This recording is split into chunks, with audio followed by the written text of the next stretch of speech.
But our panel today, we have a very, may I say esteemed? Of course. All right, absolutely. Esteemed panel today.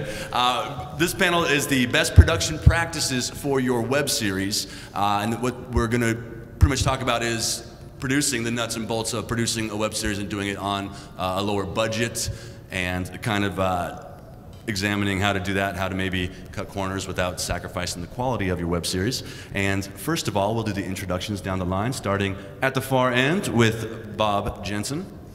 Hi. First, do I have any SAG members in the audience? Great. Woo! Great. Glad to see you. Hey, I know you. How about SAG producers? Awesome. Good to see you guys. I am the director of new media contracts for Screen Actors Guild.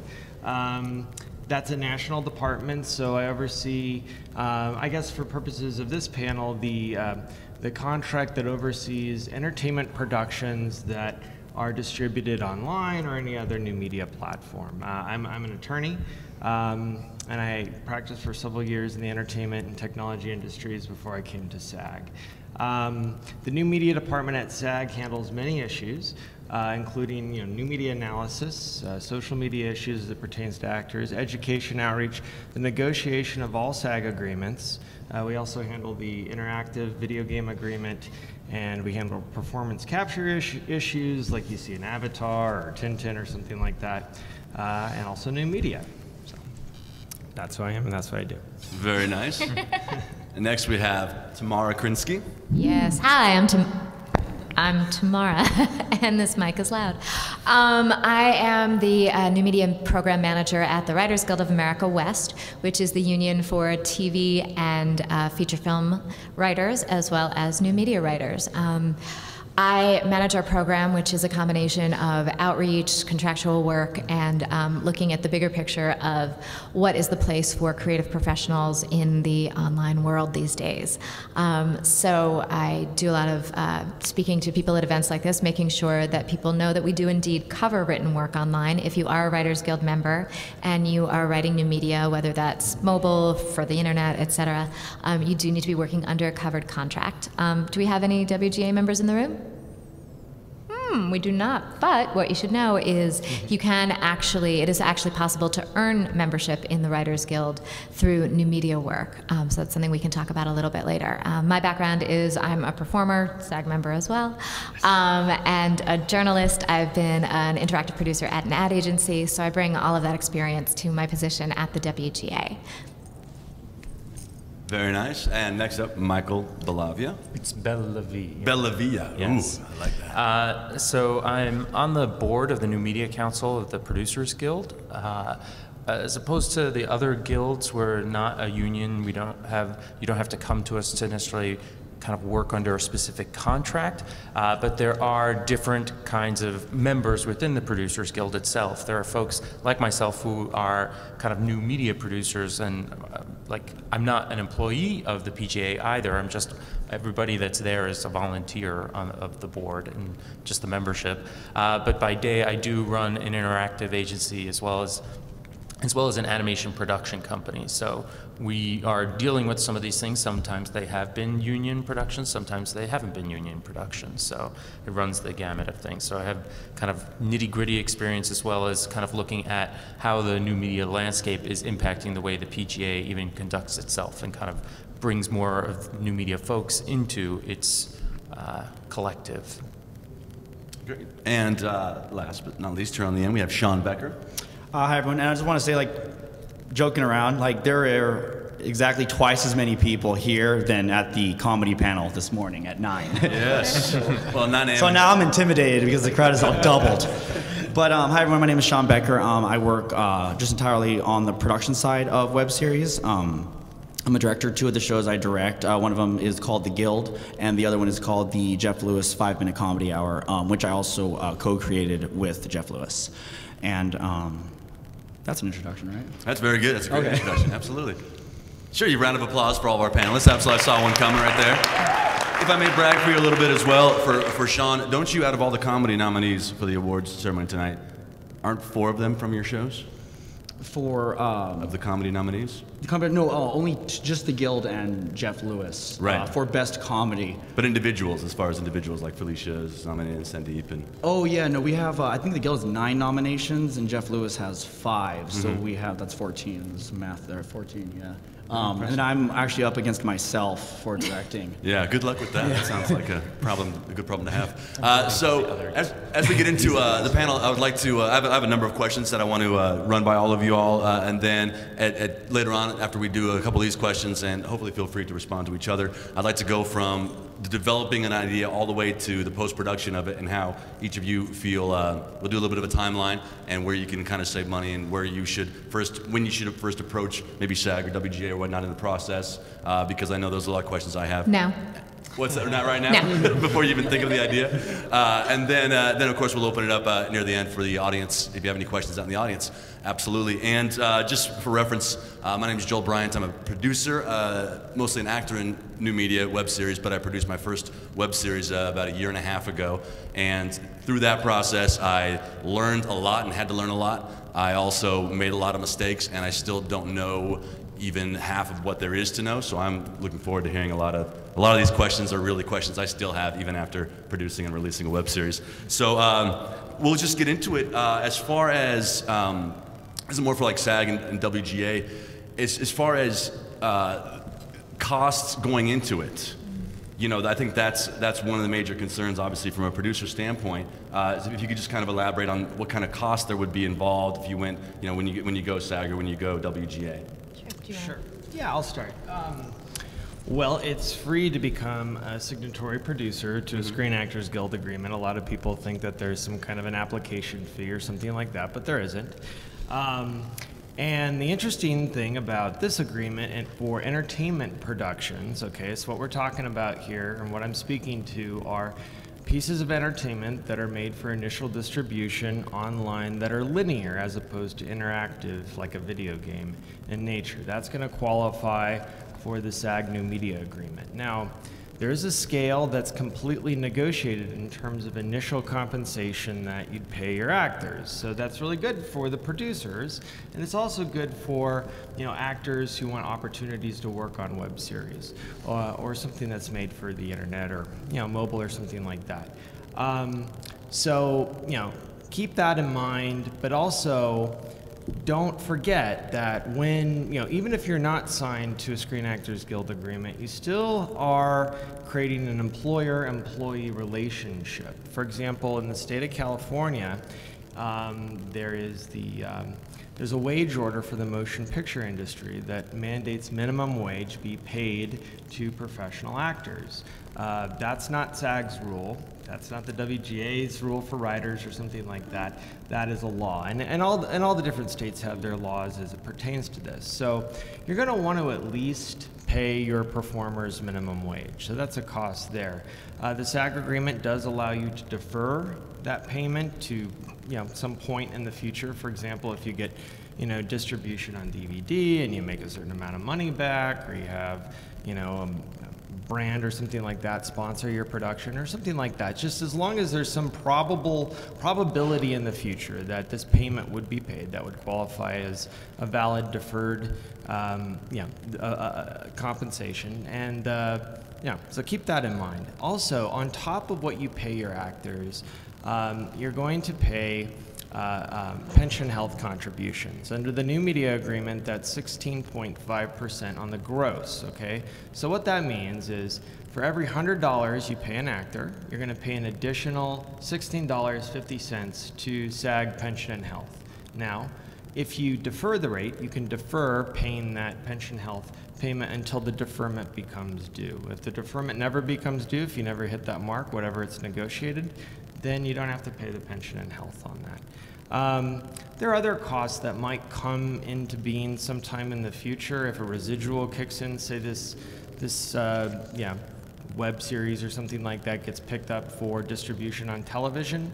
A residual for television would be owed, and there's different equations that would apply depending on where that production moved. But by and large, for every other series I've ever seen, those are really the two payment considerations under the new media agreement that producers should have in mind up front.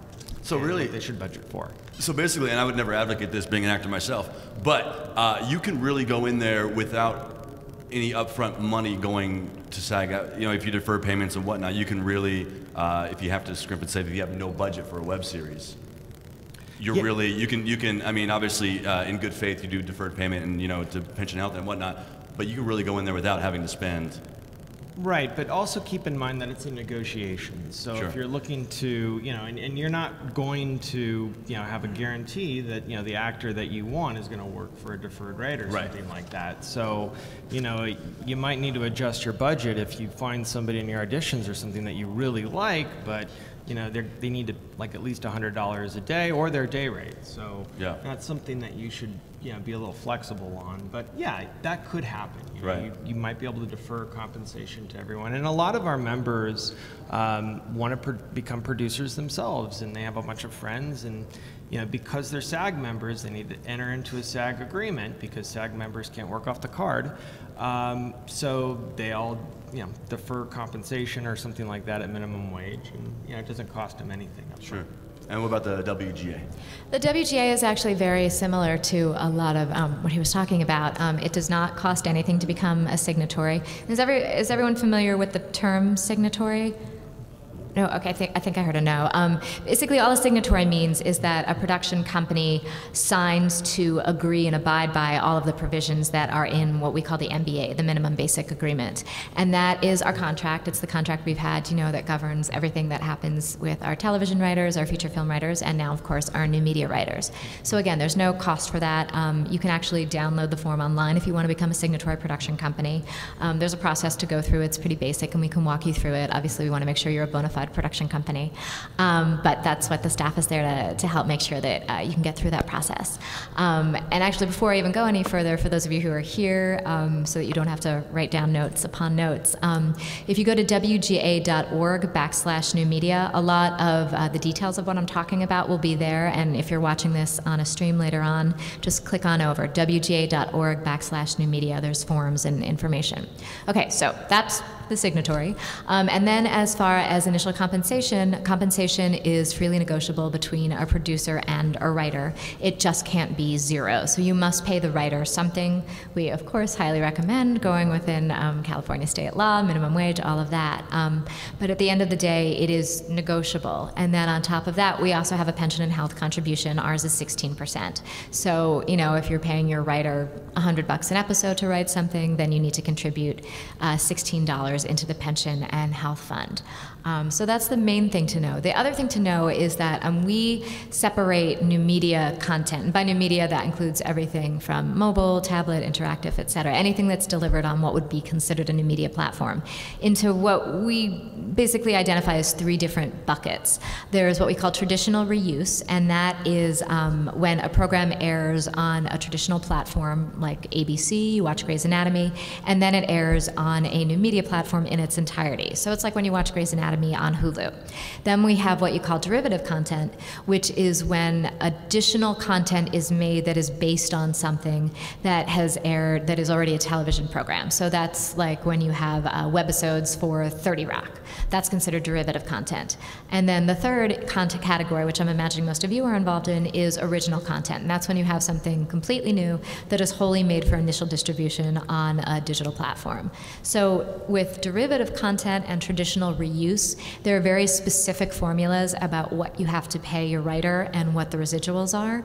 With what all of the facts and figures I just mentioned about things being freely negotiable, all of that deals with original content. But on the off chance that some of you watching or listening do happen to engage in the other types of content, I wanted to mention that as well. And we do get a lot of questions about residuals. The most important thing to know, it's a complicated subject, but the most important thing to know is that as far as use in new media, if a project does not exceed $25,000 per minute in budget, no residuals will ever be due on a new media platform. That's the same rule for SAG as well.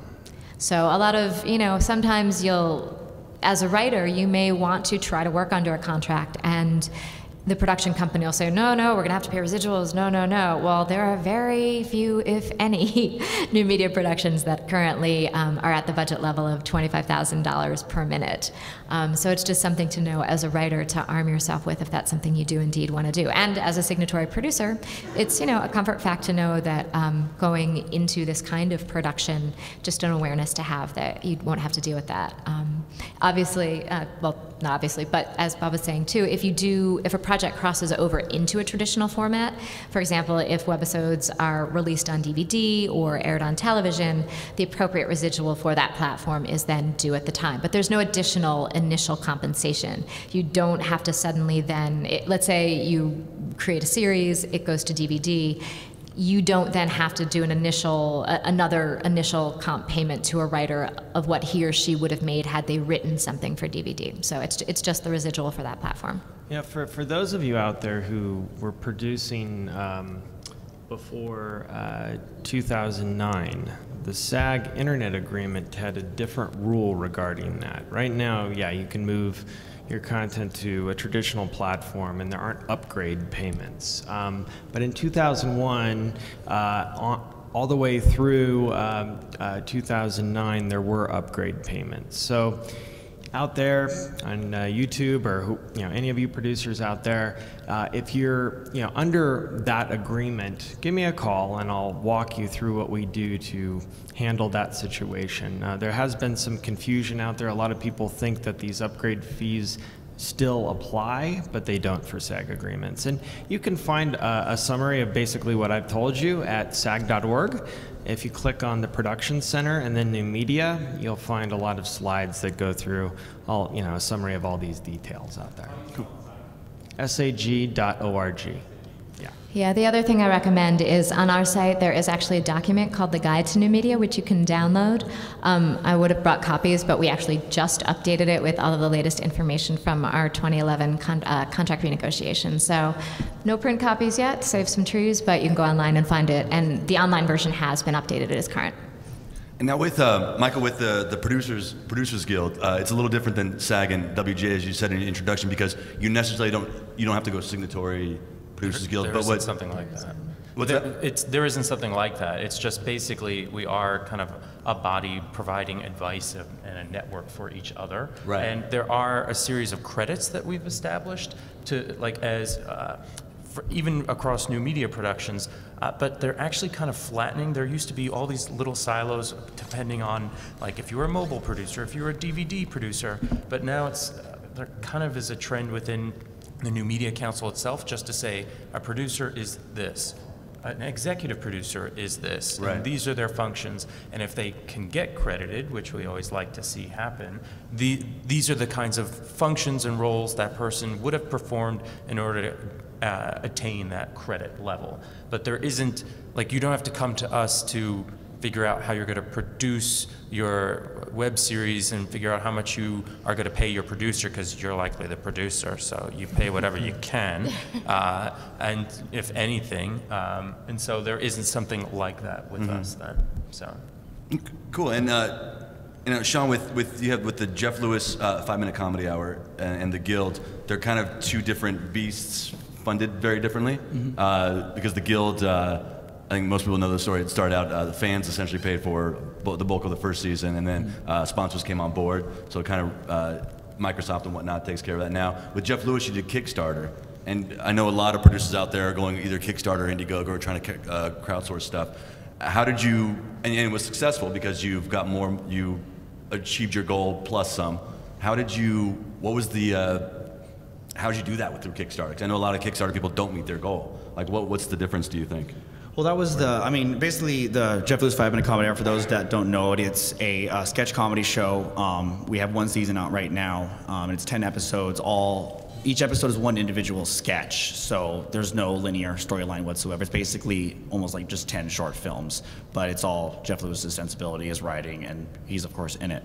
So basically what we did is season 1, I'd met Jeff on the set of the Guild, and literally he just said hey, I've been writing sketches for 10 years and I've performed them only on stage, but they've been workshopped and I've been in front of live audiences for years and years and years. He's like, I'd love to shoot one of these. was like, okay, send me, you know, which one do you want to shoot? He's like, well, here's 5. Which one do you like? And I was like, oh, they're all really funny. So we just started shooting them one by one, literally just to like post on YouTube. But then as we shot them, we were really happy with how they were turning out. So what was just supposed to be us just getting together and shooting a sketch turned into a 10-episode show. And this is something that took us 2 years to do, because this was literally something we did in our spare time.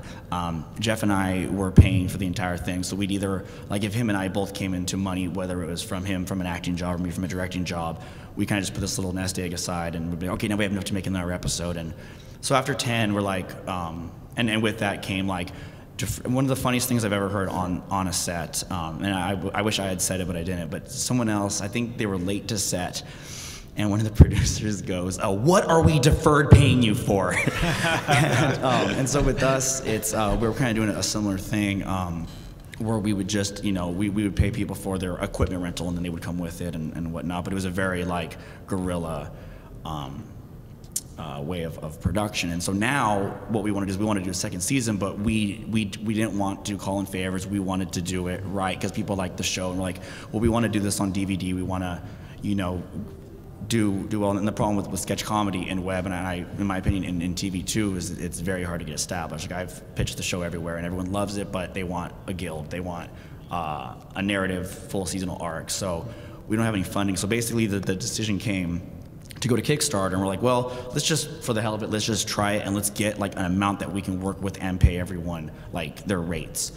And so for those that don't know, Indiegogo and Kickstarter are both fundraising websites. What you do is you set a goal, and then you usually make some kind of a campaign video, and you offer rewards. Like if you donate $10, you get, you know, your name in the thank you. And then if you donate up to like $5,000, then you become a producer, or you get a character named after you. And so we came up with these ridiculous rewards. Like one of them was like a $2 bill, and one of them was like, Jeff will send you a lock of his hair. It's just ridiculous. But basically the decision to go with Kickstarter, the main difference between them is Indiegogo, you set a goal, and whether you make that goal or not, you get the money. The problem is if you don't meet your goal, you get penalized, and I don't know what the amount is, but it's a pretty hefty amount. So if our goal was 25 grand, and so if we had only made 11, we would probably get like, you know, 8 of that. With Kickstarter, it's all or nothing. If you don't reach your goal, you get absolutely nothing. And if you reach your goal, then you get it. So that's what we wanted to do. And a lot of people were like, well, why are you doing that when you may not get your goal? And I'm like, because if we don't reach our goal, then I don't want to make the show. Because we want to do this right, and we want to, you know, definitely go up in production value and pay everybody. And you know, so we did meet our goal. And right now, Jeff's actually working on getting us a SAG agreement now, so we can go through SAG and pay everyone right. And then through that, additional forms of distribution and make it like, because originally it was literally just this collection of sketches, but now that's a show, we definitely want to like do it the right way. And so that's where we're at right now with season 2.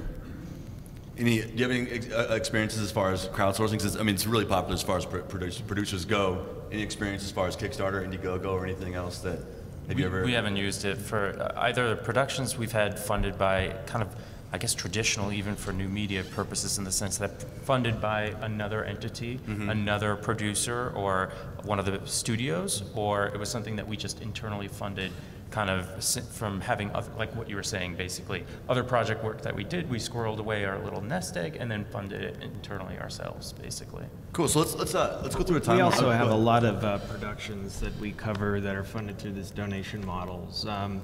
Yeah, the signatory producer, though, keep in mind, is going to be the producer of record with SAG, and they're going to be legally responsible to follow the rules in the contract, the new media agreement. So it's not the people making the donation or anything like that. And right. Some people are a little bit confused, but we've actually seen a lot more of this stuff. You know, I don't really think there's a name for it yet, but a lot of web producers want to make features or a web series or something like that, but they just don't have the budget. So they're almost doing a reverse derivative model where they scale the script down, they make a trailer, or they do a pilot or something like that, and they finance that through one of these sites, and they'll sign that through SAG with the hopes that it becomes something better. Right. And as long as they intend to initially distribute that online or another new media platform, we'll sign that to a new media agreement if it's entertainment. Okay. And Tamara, See a lot of stuff. Yeah, I was just going to say, I need to move this back. Just one thing to add, this doesn't have anything to do with the WGA. It's pulling from some other production experiences in my life. But the one thing, since we are talking about best practices, when it comes to crowdfunding something, is jumping to the end line. So much of what we're doing as web producers is we're doing our own marketing. And the great thing that crowdfunding does is it gives you a community to tap into from the very, very beginning. So you essentially have killed two birds with one stone. You funded your project, but you've also started the marketing for your project from the very get-go. So keep in mind, energy, time-wise, that you want to, those people who have come on board at the beginning, you want to work into your schedule things to keep them along the way as you're going through production, so that when you come out the other end, that audience is still there. It's also a great way to prove to other people that there is a viable audience for your show, because you said, hey, look, not only do I know I'm going to have eyeballs, I know I'm going to have eyeballs because these people actually paid before there was anything. So it's just something to keep in mind as far as best practices. And one thing, you know, we'll share with our members, the actors, you know, we'll put it into terms they understand. We'll say, look, you know, the fourth wall is gone in new media. It's being torn down. The audience today expects for you to engage them. You know, that's where you're going to find success. So whatever model you can bring in that's going to, you know, initially engage them and communicate with them on terms that they're used to being communicated with is going to help promote whatever it is you're doing. If it's going to eventually be a feature, if it's eventually, you know, hopefully going to be a TV series or something like that, you want to start now. And, you know, these sites are a great way to do that. When you emotionally connect and build a network and invest at that level with your audience, that's authentic. People enjoy that. That's what the new media audience demands. And that's, you had asked earlier, I realized I just didn't fully answer your question, but just like how we got to get people to donate for Kickstarter. And so what we did is Jeff and I would get together, and I think we had a 5-week campaign.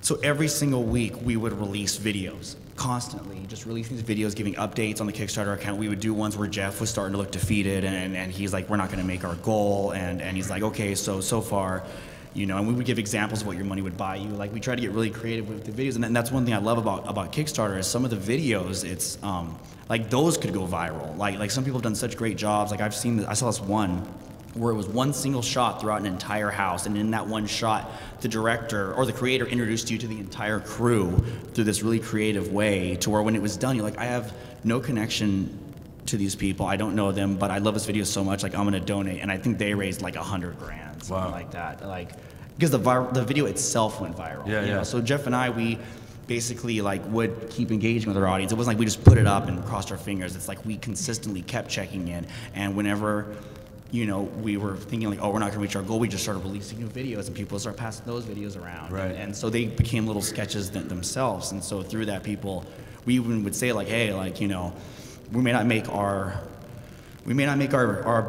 goal here, but we wanted to let you know that we will continue on with this show, but we will scale back on the budget a little bit. And so we showed examples of what that would look like, and it was like, of course, like shot with my phone, and they would end, you know, like we wouldn't even have enough to film like 10 seconds of it. They just end abruptly. And so just stuff like that, but like once you said engage the audience, which is the whole success story of the Guild show. Right. It's all because of the fans, but Felicia and Brian Kamioka and Kim Evie, they do such a great job of like, you know, and it's through like Twitter or... And they reach out. I mean, they're pretty genuine. I think people see through that, but I think some of the most successful series I've seen out there are the people who are genuine with their audience. And it's easy to be genuine or to interact through Facebook, through Twitter, whatever it is. You know, if someone's willing to stick their neck out for you, like Tamara said, it's worth it to engage them. Mm-hmm. And I think when it comes to marketing, if you have no budget, I think as far as the web or new media goes and web series, you don't need a budget for marketing anymore. The only budget is time. Is that fair to say? Yeah. I mean, as long as you kind of put some time into it. Yeah, and you shouldn't underestimate what that time is. I mean, part of your calculation as a producer is how much is your own time worth, how much time you're going to have to put into something, and I'm sure you can speak to this as well, you know, when does it become the time to hire somebody? And I'm using the word hire in quotes because what that could mean is if you are doing all of the work yourself and building a grassroots audience, and that involves doing all of the social media work, the Twitter feeds, Facebook posts, etc., and you don't have the time to do that, so maybe you're going to go get an intern from a school, and that's going to become their project for the semester. You know, you can find a lot of students who are really savvy with this. They need supervision. They can't do it on their own because it needs to come from your voice, and it needs to be authentic for the production. But there are ways to do it without shelling out dollars, but you need to calculate that because time is expensive. It's not expensive, it's valuable. It's a full-time job. I mean, that, you know, And then we've tried it too, because like with us, it's such a small operation that we go into it too ambitious, and we do think like, okay, like, so we'll save a lot of money. I'll do this. Jeff will do that, and in the end, we can't. Like it's. That's the big. That social media isn't free. None of that stuff is free. Really. Yeah. At the end of it. Yeah, we recently had Gary Vanderchek at the foundation talking to the actors about, this particular issue, and he said, look, any of you can do this. Any of you can do what I did, but 99% of you aren't going to do that because the opportunity cost here is huge. You're not going to be going out with your friends to the bar, necessarily after work, except for, the family time that you have, every moment you're going to be promoting, your show or whatever it is you're doing. But if you really want it, you can do it. The barriers to entry are gone except for that opportunity cost. And we at the Guild, I think it's fair to say that our largest category of professional producers signing our new media agreement is a member. We call them hyphenates, actor producers. And that's the game that they're playing. They want to get their project out there. They're greenlighting themselves, and they're making, this bargain with themselves to invest, to engage, to give an authentic voice to their production and engage their audience where they expect to be met in new media. Also just staying consistent too with the promotion and with engagement. It's not so much about like, okay, the show's about to come out, so now we got to promote the hell out of it, and now it's out. It's like you got to promote it all throughout till the end, and then when it's done, you promote it as a season, and you never stop, because the second you stop, the thing with online video is your competition is hundreds of new web series that come out every day, and your competition is like dog and cat videos on the internet. Like people will go somewhere else if you don't keep, and it's not something against your show or against what you're doing. It's just that the attention span of the internet is so short. It's like, what else is out here? What else is going on? And so, it's not that like, oh, people are leaving your show. It's like, no, they've just found something else. They found someone else. It's interesting just even seeing that, so we did something in 2006 or 5 even. It was Arnold Speaks. It was basically Arnold Schwarzenegger animated, but it wasn't him. He was like, we made a character that was very different from him, but that still is kind of him. And then we had a life. We started talking to the fake Steve Jobs and everything through a blog and everything. So there was a lot of interaction, and then there was just a lack of interest to keep on the creative folks involved to keep doing it. So it just kind of died on the vine. But then I just was like, we had an opportunity recently with some nonprofit to actually use the voice of Arnold Schwarzenegger to promote this issue that's going on in the Horn of Africa for famine, war, and drought. And we just said, well, why not use him? He's totally ridiculous. He could say whatever he wants, ridiculous, but just kind of talking about a serious issue, but with ridiculous kind of comedy around it.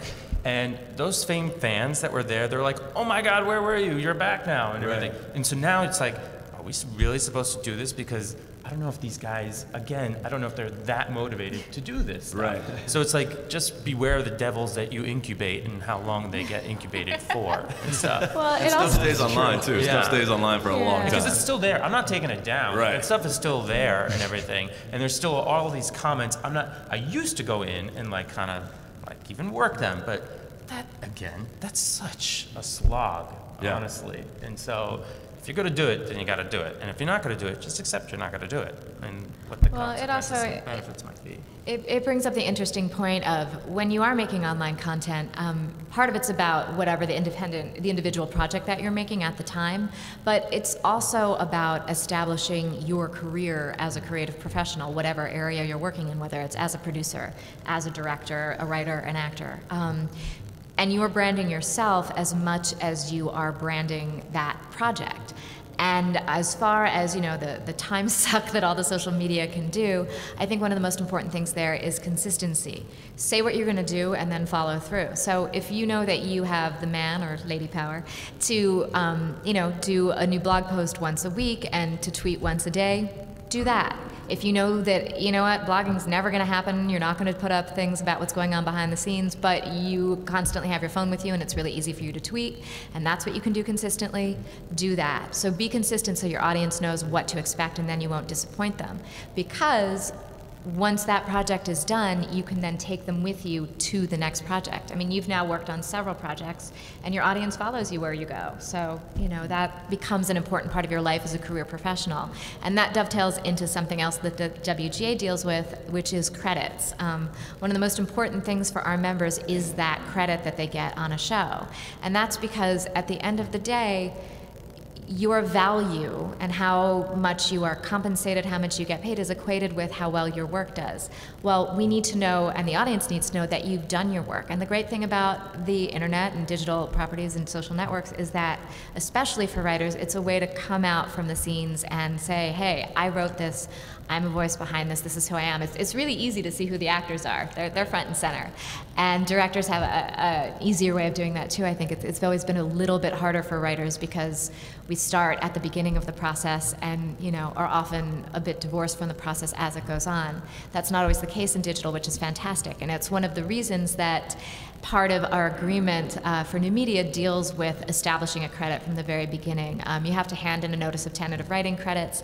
Once principal photography is done, it's just a one sheet that basically says, you know, these are what the writing credits for the project are, and that lives on in perpetuity in our databases at the Guild, so that no matter what happens with that project, there's always a record of who wrote it, who's the proper writer for it. And it really comes into play with things like the awards tonight, because there are awards for writing. We need to know. We just announced the WGA award nominees for new media. So proper crediting is something that we take really seriously at the Guild. For Screen Actors Guild and the new media agreement, the rule on crediting is super simple. If anyone gets a credit, the principal actors, the actors who are speaking, also get a credit. So just tuck that one away. If you ever have any questions, by the way, since we're talking about social media, you can always just tweet your question to us at SAG New Media, and you know, we have people monitoring that, and we'll get an answer to you. If it could be over the phone if it's complex, but that's one of the things, you know, we're actually learning lessons from our producers. We're engaging, you know, our community where they want to do business, and oftentimes that is on Twitter, or, you know, it's not just over the phone or via email anymore. With so many web series out there and so many new media projects, are you able to, maybe this is also a WGA question, are you able to hold people's hands through the whole process? I mean, that's a really good question. Well, we had a very interesting problem on our hands when the digital revolution hit Hollywood. SAG was founded in 1933. This is a really old entertainment company, and we're used to doing business with people who do a few productions a year, and they want their hands held, and the CBA is over 800 pages. And look, that's just not going to work for a new media producer with compressed pre-production time or no pre-production time at all. So we have a couple ways, we developed a couple ways to become signatory to our agreement, and we developed a lot of resources to explain the rules, and we wrote the agreement in such a way that a novice, someone who's never produced anything in their life, can understand that agreement, and then hire the actors that, the best actors in the world to be a part of their production. That's kind of amazing. In May, I believe, at the Produce By conference, actually, we announced the launch of our production center and our online signatory application. Now new media producers can become SAG signatory entirely online. They fill out a questionnaire, website's created, all their production documents are watermarked with their production details.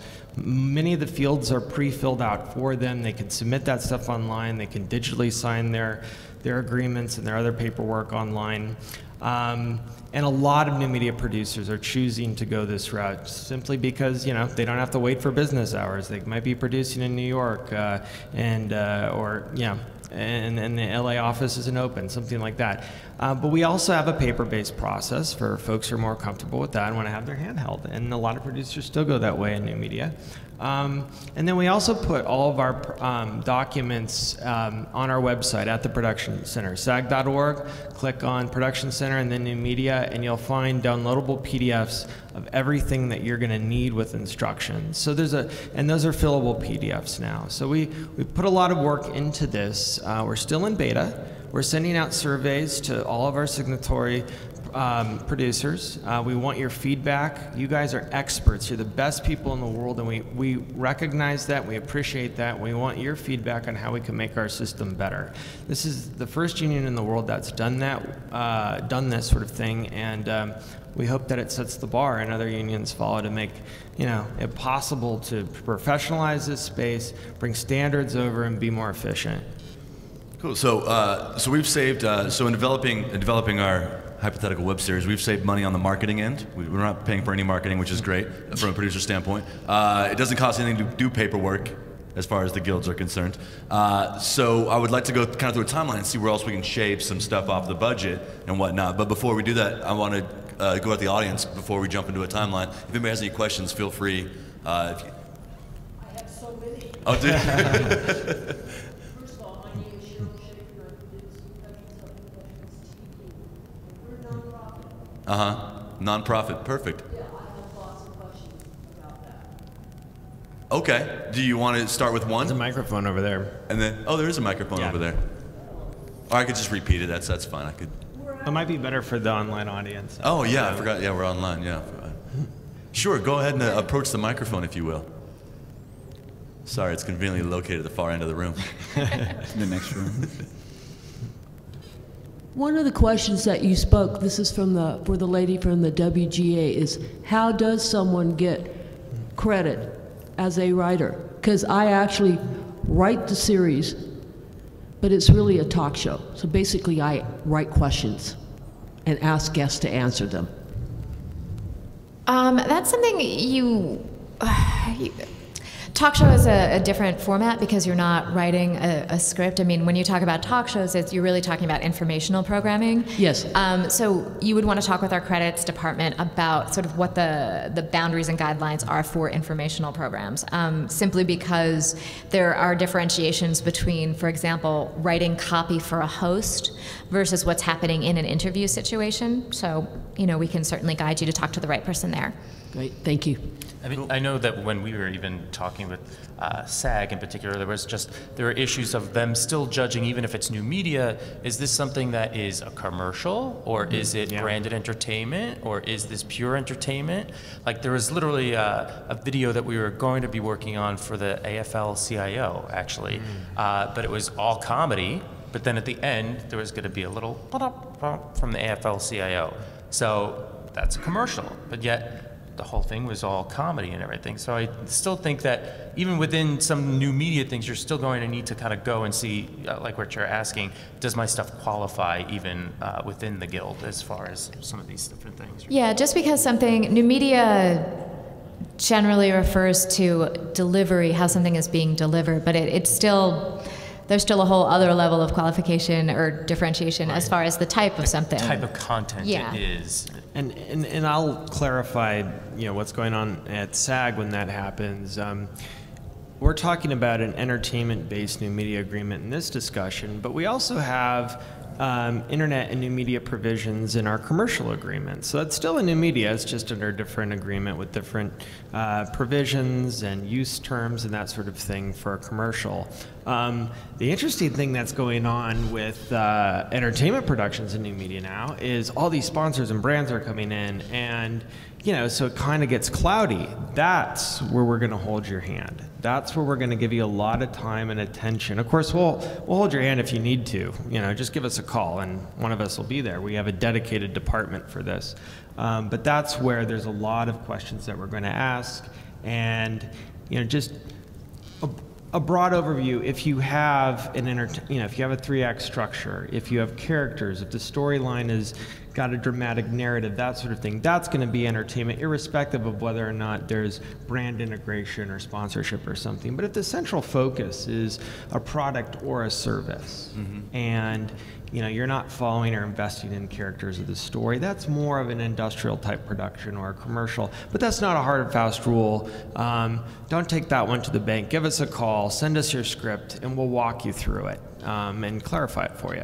And I know you have a lot more questions, and I don't know if the panel has to run off afterwards or not, but maybe you can grab them at the end. Next question. It's actually great that we're talking about this. Is exactly what our next question was right there. We run Mischievous Studios, and we do a lot of branded viral content in which the companies give us money to actually remove their name from it and just portray their message through some sort of viral video. On the other hand, we do some stuff where the brands give us money to actually produce narrative, 16 episode, 3-act structured. I mean, the 3-act is spread out over 16 episodes rather than being, 3 acts in a 1-minute video, which is very tough coming from the writer's standpoint. But I guess the main question is, where is that line? And it does seem cloudy. Where is that line? Is there someone, particularly for us, we're concerned with SAG because we like to do ensemble pieces, and we like to be able to bring a lot of people on without it having to be, $12,500 for 5 actors or whatever. So where is that line, and is that line getting delineated, and are there people kind of working towards delineating that line more and more each day? Well, the line is cloudy. That we do have precedent for this, though, going way back in Hollywood history. Remember, like the Fred Allen Comedy Hour, sponsored by Texaco? This is old TV. So we looked at these kind of models to kind of, give us some examples of the way we handled this in the past. But like I said, a lot of this is cloudy. There are no hard and fast rules, but there's a lot of things that we've done, a lot of things that we've seen. For example, sometimes, when a production comes to us, we look at it, and integrated into the production are some commercials. And we'll tell the producer, well, you have, an entertaining story here, and then you have dropped in here a couple commercials. So we're going to cover this portion of the script as, 2 new media commercials, and the rest will be entertainment. And I think, any producer that we explain that to gets it. And usually if a brand or a product or a service is behind something like that, you're going to have more of a budget, and our agreements will be able to accommodate you. And just to clarify, too, a difference between SAG and the Writers Guild is that the Writers Guild, our contracts don't actually cover commercial writing. That's always been something that has generally happened at ad agencies. The world of branded entertainment is, to use the word, making that cloudy. That's right. So it is indeed something that we are looking at. On one hand, it's a plus. It's opening in a potential new area of employment for our writers. So that's always a good thing. It's always a good thing when there's more opportunity for writing. For us, what's been a historical issue is looking at things like product placement and brand integration, and making sure that doesn't infringe on the storytelling. That's something we've had to deal with in traditional television and feature making. So that's something that extends to new media as well, making sure that the writers still get to tell the story that they want to tell. It's just always going to be cloudy. I mean, Tell Me Cars 2 is not a 2-hour commercial for tchotchkes. I'm sorry, I don't know. Yeah, maybe there's a story somewhere there, but Well, and I think that coming from a producer, and you said you're with an ad agency, being an ad agency, obviously you're very aware of the tug of war between put the product in more, and then we're like, but you're hiring us to create entertainment. We want to entertain the public, and the surefire way to get them to not be entertained is to put the product in more. So, I think that it's actually beneficial with what you're saying. Yeah. Kind of having a hard and fast and be able to say, okay, we can put the product in more. Your budget's just going to triple because now you have to pay everyone, commercial rates instead of, the original agreement. So that's actually kind of beneficial if you look at it from a producer standpoint, which is saying, allow the story to take precedence, and you can keep your budget lower. You can keep your budget proportionate. And that's also just to plug if you are using, whether it's union writers or union actors, that's just, again, I can't plug enough the idea of coming to talk to the unions as early as possible about your project, because you can bring up all of these potential scenarios. I mean, we met a couple of weeks ago with an interactive producer who was actually pitching a job to work on a traditional show and doing all of the interactive elements. And he posed a whole bunch of hypotheticals to us so that he could then go in with the appropriate budget pitches so that he was covered should the job happen. And we're more than happy to sit down. We do a lot of hand-holding, and we're happy to. That's why we're here. I may live to regret this, but if you need to email me or call me on this issue, my number is 323-549-6804. My email is bjensen@sag.org. That's bjensen, Jensen, @sag.org. For the actors, branded entertainment, where we draw this line, is a very important issue. From their perspective, they can be overexposed if they're associated with too many brands. In fact, they may be under contract with another brand that might conflict with, a brand that is sponsoring your entertainment production. So we really look at this stuff, and there's a lot of factors that I won't go into because we don't have the time. But I'm more than happy to talk to you afterwards. But we do the analysis on this stuff, and we're trying to find a place where we meet the market's needs, but we also protect our members. And I think there's going to be a lot more of this.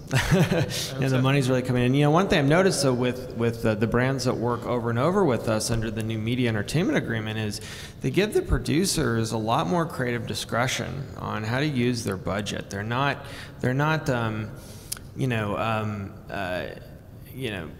I guess really pushing the product as much in the branded content. They're respecting maybe the artistic sensibilities not only of the producer but the audience, because people start to reject this stuff if they feel like the brand's being pushed down their throat. That stuff usually, at least personally for me, I think is more interesting, and I think what I've seen is it's more successful for the producers. And as the industry grows, I think brands are going to get smarter when it comes to this. But this is a new model for them as well.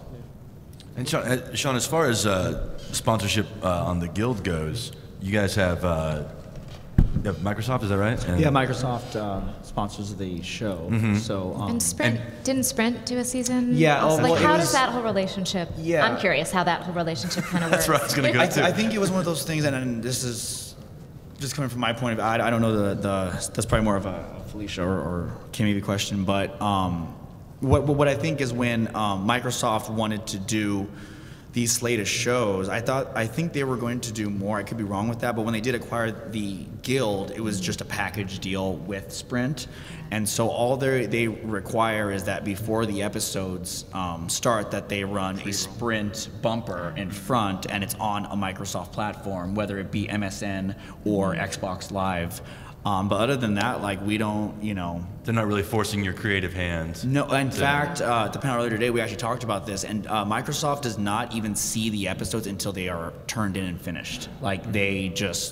They let us do our own thing, which is, it's very rare because Microsoft also, they don't own the show, they just fund it, and then we're exclusive for 3 months. It's and the after Silicon that, Valley model. It's not the traditional Hollywood model, Yeah. right? They're not, wanting to own the content. They're not, breathing down your throats on the creative side. They're giving you a lot of discretion. Exactly, And that's I think, an interesting development when it comes to, the model on deal structure in new media. It's not following that old model. It's more Silicon Valley. Yeah, and I remember at the time too, because when the Guild had interest, everyone of course wanted it, and I know Felicia got a lot of criticism for holding out, and she's like, I'm sorry, I don't want to, this is my baby, I don't want to sell it, and I'd rather just so she held out. And then Microsoft, the biggest name that approached her, was the one that was like, we just want to give you a place to do your show on our platforms. And so it's worked out really good. And even with sponsorship, if we use a game system in the show, of course it's like an Xbox or something, or they're not very big on us, I think, using iPhones. We try to get a Sprint phone, of course that would make sense. But you also, that's respecting your sponsor. Yeah, but it's not like, oh, my Sprint phone is ringing, hello. It's like, you'll just notice that it's not an iPhone. Right. And so it's very, but no, they stay out of it. I mean, they see the initial scripts, right, just in case there's something, but I don't think they've ever had a note ever in 5 seasons or 4 seasons. That's great. So the key is find a sponsor or a brand who will give you all the money you need without having any say in what's being made. That's more of a goal. That's the dream. That's the key. Tell me how to do that. Yeah, that's the next session. Next question. Hey guys, I just had a question on the credit line that you guys were talking about before, especially with becoming a signatory. With the IMDb credit, do any of you guys know if there's a direction that IMDb is starting to incorporate more web-based things? Because that is something that, like most of the content that we're starting to do now, and we're working with SAG actors. So we were just talking about that, and Really? I should turn my microphone like this because it still is a little bit up in the air. Okay. I mean, I know that there is this effort now for us to get together to make a concerted approach to them to see if this can happen. Yeah. I know Skunk Working, I'm not talking with my PGA hat on, listed some of them sometimes, and they've gone through. So I don't know what magic mojo I had in order to have that happen, but there are a few, and there are a few even branded entertainment series that I would say that are in there that I know of, and some that we put in there and that are living there that have the actors listed, the writers listed, the producers listed.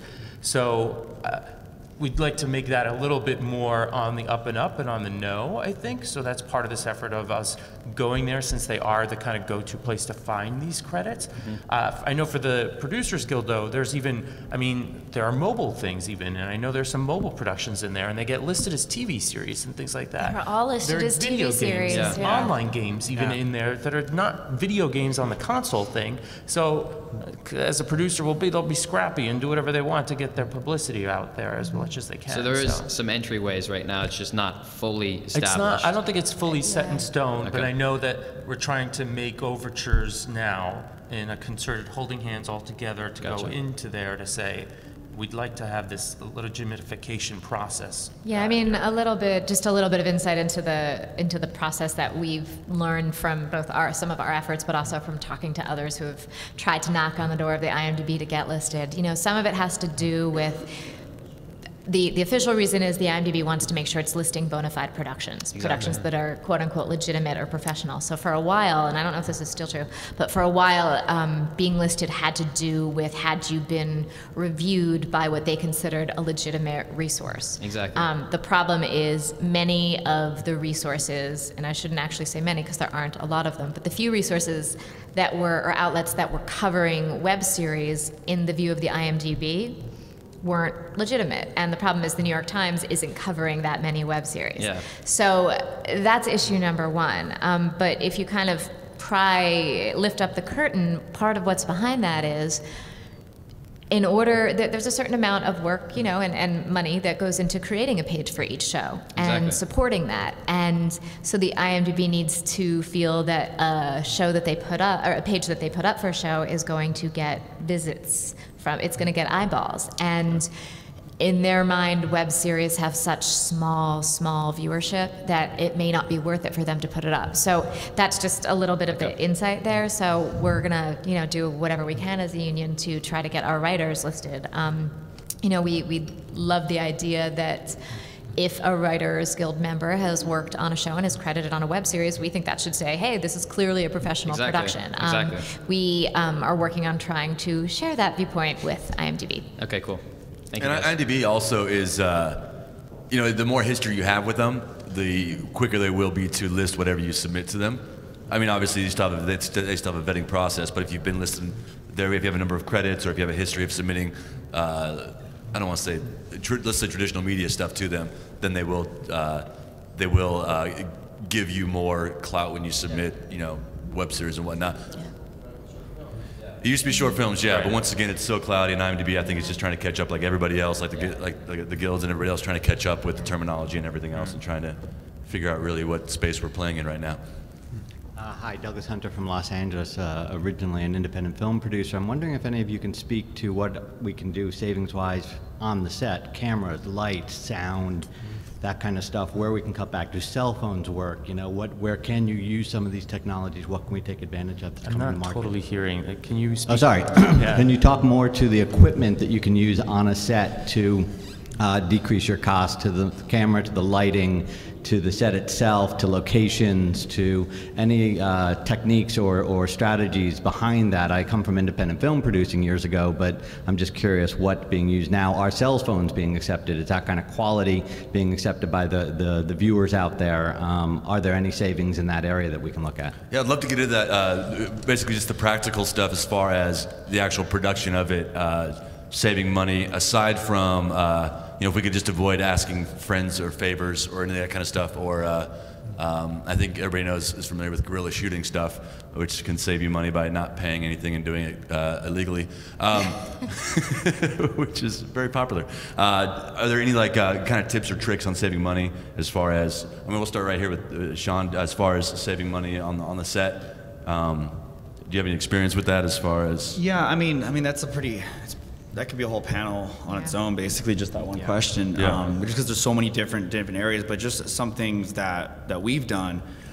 basically, like, the money that we do have, like, when you're doing a web series, and you'll probably hear this from everyone else, is make sure that you pay, to hire, and you put money into makeup and sound, because you can get away with something that doesn't look so great if your story and your performances are great, but if you have the other side where it looks amazing but the sound's not good, it just takes you out of it. And it's the same with makeup too. It's like you want to make sure that you're not getting distracted and those things are taking you out of it. Like if the sound's really bad and you're concentrating on trying to hear it, or if everyone's really sweaty and they're not. So those are two things that we always make sure that we put at a good amount of money, not just getting a friend who can hold a boom pole. Like we have to get an actual sound mixer, and yes, it costs money, but in the end, that's where we put that. But I guess like more of a general, as far as equipment goes, and just depending that you don't, because I've been working with the same people for a very long time, so I have the advantage of using a lot of the same people who have their own equipment. But if you don't have that and you start from scratch, try to always hire people who are owner-operators, such as a cameraman, a DP who has his own camera, and a gaffer who has his own lights, and a sound person who has his own mixing board, and a sound person who will do your post-mixing as well, because then you can get like a more combined rate. And work with these people, and that way, if you can continue working with them, they're always kind of your go-tos. But I've always found that just starting out from scratch without connections is way easier than hiring a gaffer who's going to go, okay, well, I need all this equipment that you also have to rent on top of my fee, because a lot of times people will charge you for the equipment and they'll just come along with it. So you're still paying, but it's equipment that they know and they use and they're familiar with. You don't have a DP who's figuring out the red for the first time. It's like, that's the camera he's had forever, so he knows how to use it. And if you ask him to do a specific thing, he probably could. And then audio, who knows his tools, because you can go one or the other. But that's just, remember, owner-operators for crew and equipment and lights are always key, in my opinion.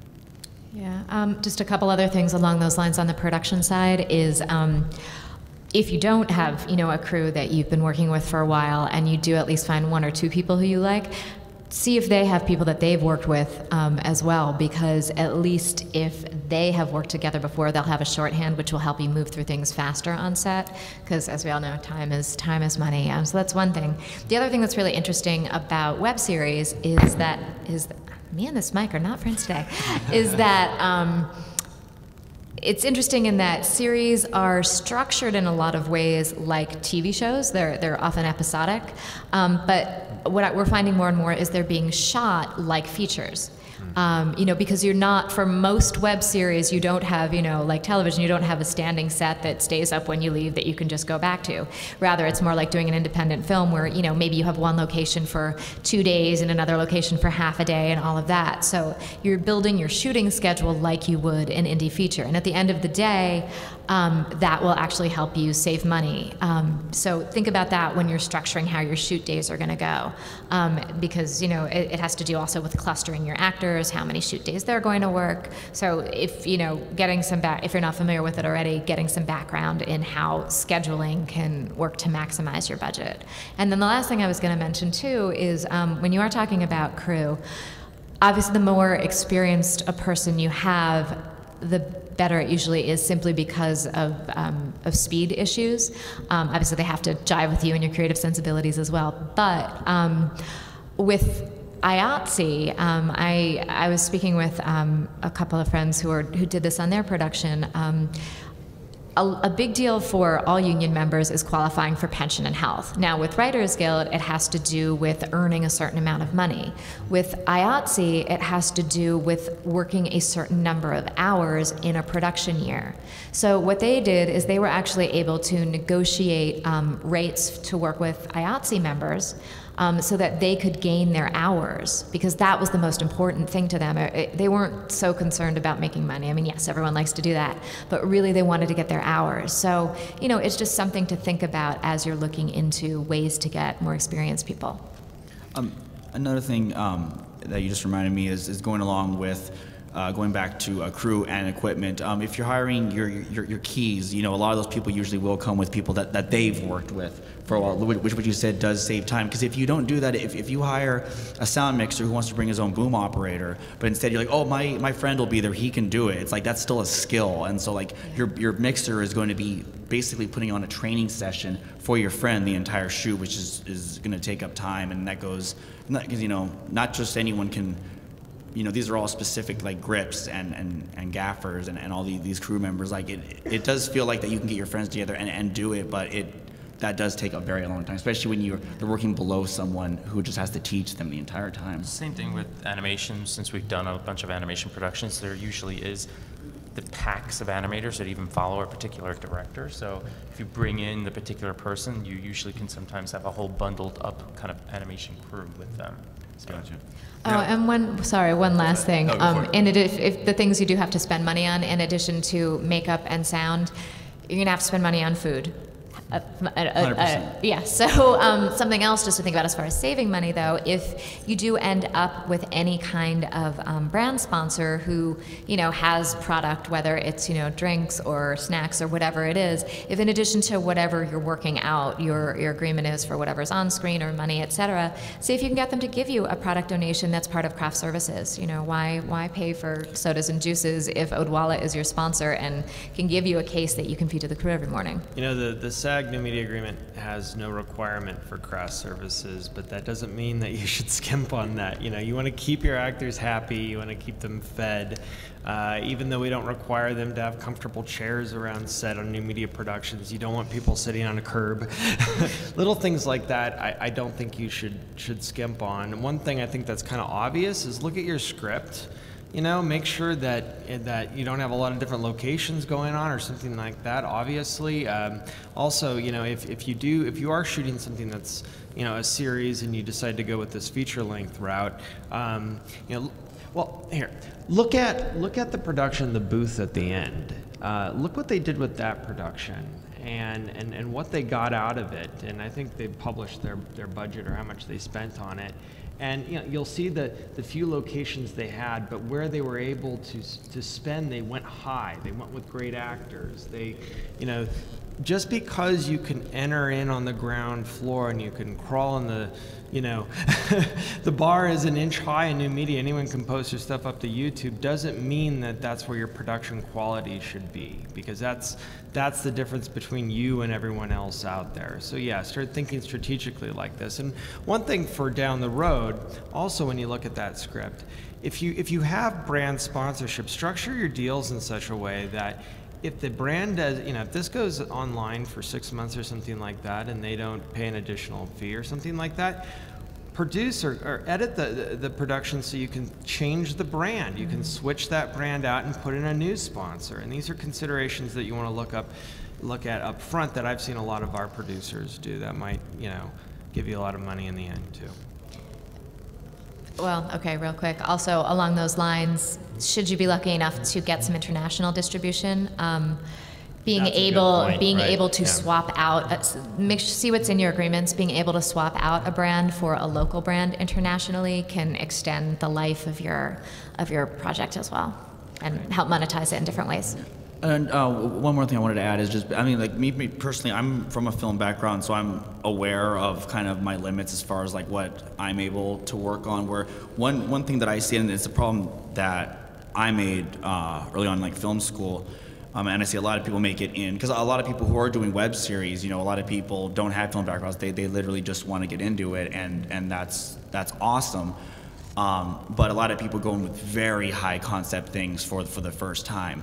And the problem with that is then you set a bar for yourself. So if your first project is this fantasy epic in space, and and I'm not saying that you can't do that. If you think you can do it and you've really thought it out, then, do it. But think about, like, if this is your first one, like, start with something simple. Do like a scene between two people and see how you can pull that off that way. If you don't do it right, you haven't lost anything. But if you go off and you want to do, this big grand thing in concept, and if it doesn't, if you don't execute it that way, then your morale might go down and you may not want to continue on when you can learn those smaller steps. And that was one thing that I did earlier, that I always wanted to do these big, like, not Michael Bay, but like, I wanted to put like explosions and stuff and have like fun and do all this, and then it's like, then I look at it, I'm like, oh, this is garbage, like I'm not good at this, and so I would simplify it and then work your way up. It's just one thing I've noticed a lot, because you can see the web series and you see, like, I know that on paper this was awesome, but the execution, they just weren't right. It wasn't the right time for maybe budget or experience. So if you feel that what you're doing might be a little too high concept to try to start, and this is just for people who really have no film background and are starting for the first time, it's just something to kind of get you going and learn along the way. Because I've failed a lot, like getting to like knowing what I can and cannot do, to where if someone does pitch me something that I'm like, I don't know, like I don't think I'm capable of that, but like this other brand, like something like the Guild is very, very simple, and so that's a good one to work on. And eventually I do want to do more higher concept stuff, but I definitely know that that's something I can't just all of a sudden jump into it and do Star Wars. Like I want to kind of build to that a little bit. So just something to think about if anyone here's a first time. Cool. And just from my own experience for producing my first web series, because I pretty much, it all came out of my pocket doing it, so I was very interested in that question as well. And along the way, I learned some things. First of all, if I could just kind of tack on to that, Subway is great for meals versus Pizza Hut or any of that kind of stuff. Pizza slows people down, and not everybody likes pizza. Subway, not that they're sponsoring us in any way whatsoever, but they should, because they're getting a free plug. It's healthy, and a lot of people, you can really cater to a bunch of people, a bunch of different tastes on set, and they stay fresh pretty long. So I found Subway was really nice to have around. And also a flexible location. We shot the bulk of our series in a warehouse with an office in front. So we had the warehouse space kind of empty. We could set it up to be anything, a closet, a warehouse, a meeting room. And we had the office up front. And we actually shot a few promos, just different angles, so it looks like it's in 5 different places in one room, which is, I think, one reason why you see so many web series set 2 roommates in an apartment talking, because it's easy to shoot in someone's apartment and have 2 people talking. So I think a nice flexible location that you can get, that you can borrow from a friend, that you have permission to use in their off hours, where you have the run of the place, is a great way to do it. And at night, we shot most of our stuff at night. It involved vampires, but still, we shot most at night, and that eliminated so many noise issues, no planes or any of that kind of stuff. So we shot, from 9 p.m. till 4 a.m. sometimes, and it was... It's the way to build up your own favor network, too, because I know we've let, I think it's like 6 or 7 different web series shoot in our office off hours. Yeah. And that means 6 or 7 people who are indebted to me for something. Right. Can I ask a question about that, actually? Yeah. I'm just curious whether you're the person lending the office or the producer, creator who's using the office. How have you guys handled or not handled insurance and liability issues? Is that one of those things you just don't talk about? Do you have? So it could be something. I am always asking, what is the production that's going on? Like, what is the content of it?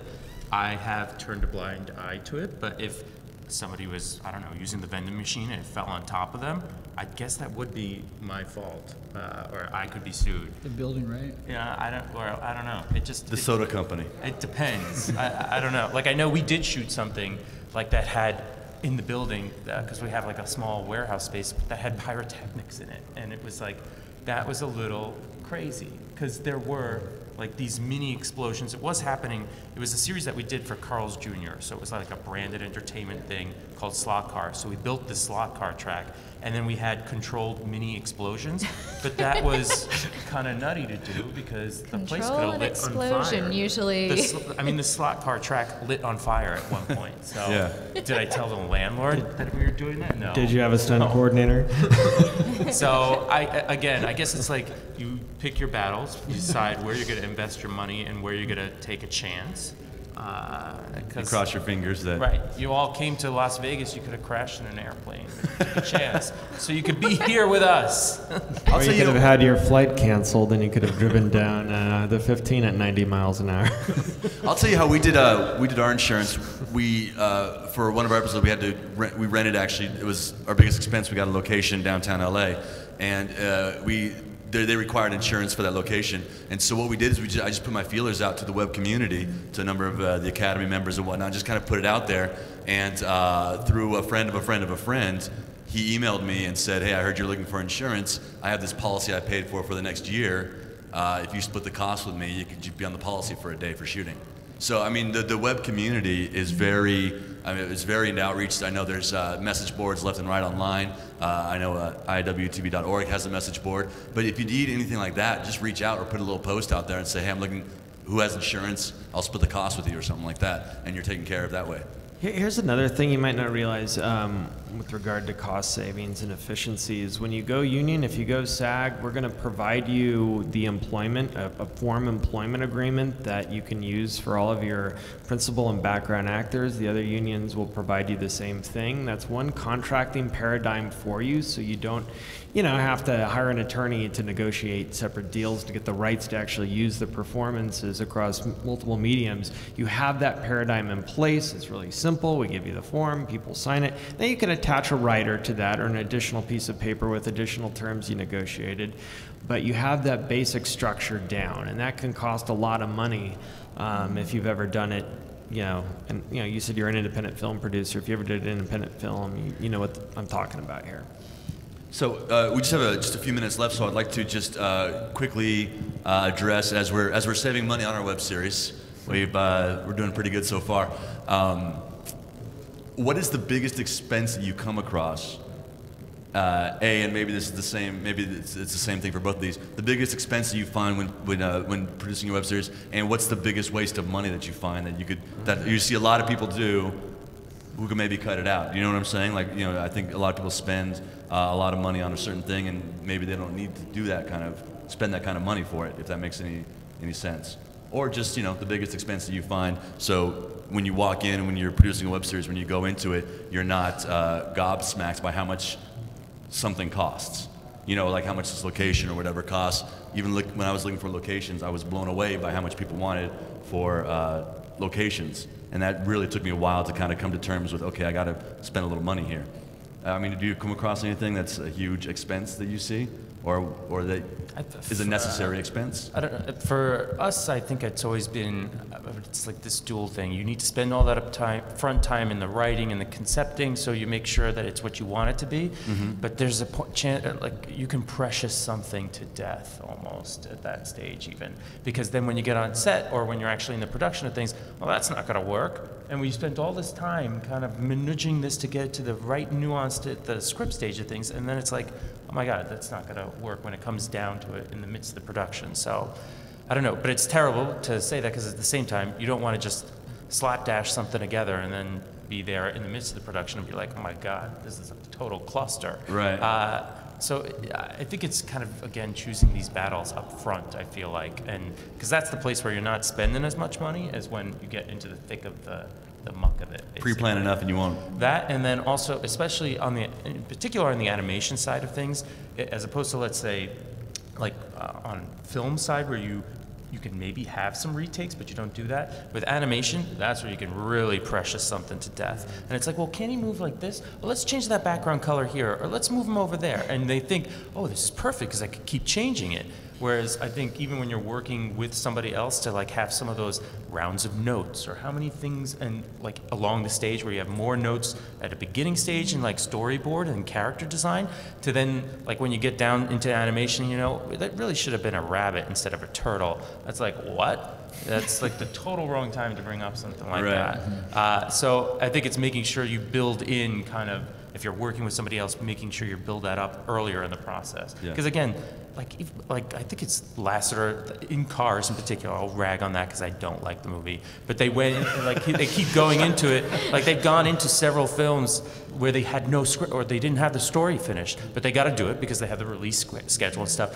Here in this world of things, there's no release schedule. You have the liberty to a certain extent to figure out when you're going to do this stuff. Although you do want to make sure if you're going to promise that we're going to release one every week, that you meet that release schedule. Yeah. So just wait to when you're going to release it. Yeah, that's something that we did with Comedy Hours when we did season 1. We had some time off, so we were able to do 5 episodes in a row, and through those 5 weeks, we kind consistently gained more and more of an audience. Then we got to that 5th week, and then Jeff and I both got really busy, so we had to go away. I mean, obviously, it's just us releasing them, so we got like, well, you know, we'll go away and we'll come back. So in the meantime, we did a few promos, but definitely when we came back, we had to kind of start over building our audience again. Because like I said earlier, everyone else just kind of went to something else. So what we're doing now is, you know, we're waiting until our production schedule's down, making sure everything's planned, and like you said, we have no deadlines except for the ones that we're putting on ourselves, so we're using that to our advantage, and we're like, okay, so maybe, you know, we'll wait. I mean, ideally, we want to release as soon as possible, but we really had to sit down and think about, like, when, like, give ourselves, like, even, like, a contingency time, just in case, like, Jeff has to go, he gets a part in, like, a movie or something, or I get something, you know, and so that's kind of the beauty of doing this, is you have that control prior. I think it was Aisha Tyler, I think is her name. She has this podcast. Girl on Guy. Yeah. So same thing. She said that she missed one night, and she was saying, you know, I'm doing all this stuff myself, and she missed one night when it was supposed to go, and she caught so much flack from it. Yeah. So it's like, and it's like, hey, I'm doing this, and it's free, so stop it. Like, but that doesn't count. It's like you could lose your audience, and once it's like one thing to get a follower, but then to get an unfollower to then win them back. I know we've been unfollowed, and and I know they should still be following us for something, but you're likely not going to get that person back unless they may be like, I'll be a nice guy and follow. But it's so hard to win back somebody. Right. Think about AT&T trying to win back a customer. You shouldn't have changed the rabbit to the turtle. Yeah, she did the turtle.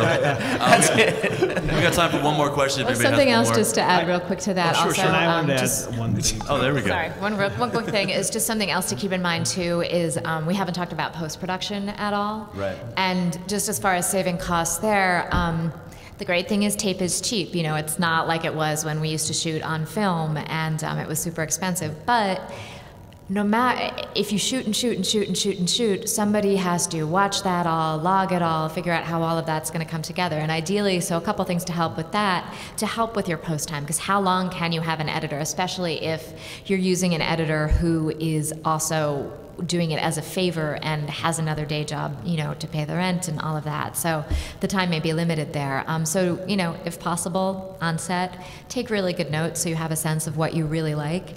And when it comes, another trend that's popular is shows where there's a lot of improvisation, especially in comedy, and that's amazing and magical things happen. And you know, as from a writing perspective, we at the Guild right now are having some internal conversations about how you deal with writing credits on that, but that's a whole other conversation. That said, you still need to keep a sense of how much improv you're going to let your cast do, simply because, again, it results in masses and masses of hours of stuff to watch and edit, and that's time, and that time is money. You're talking about a system, you're talking about storage, you're talking about editor time. So it's just something to keep in mind because it affects budget stuff. One thing I want to add to this, you know, production schedules are fast and loose in new media often, a lot, especially with novice producers. On the SAG employment agreement, there's a few lines, only a few lines that you need to fill out and kind of come to terms and have a conversation about, you know, what these terms are going to be with each individual actor. And one of these lines is the term of the agreement, when you expect them to work. And, you know, the first weekend you work, if that actor has long hair and you want them to work maybe in a month, you know, maybe in 2 months on a weekend, then they might have auditioned for a TV show. They may have cut their hair or something like that. We see this a lot, where there wasn't a meeting of the minds, the actor was confused, and half the show was shot, and now suddenly the actor looks different, and that can be a very costly expense. You might have to reshoot things. You might have to get a really good wig or something like that. Yeah, so just doing that due diligence, actually meeting with your actors, explaining, you know, the term, what the deferment is, that sort of thing, spending a little bit of time is well worth it. Cool. We are out of time. I know I'm going to be walking around, and like I said, I'm producing my own stuff, little tips and tricks as far as like Subway and things like that goes. I'm more than happy to chit chat with you about that. But I want to thank our panel. Round of applause for our panel. Thank you. Thanks for your time. You all make it now go take a nap. Thanks a lot, Joe.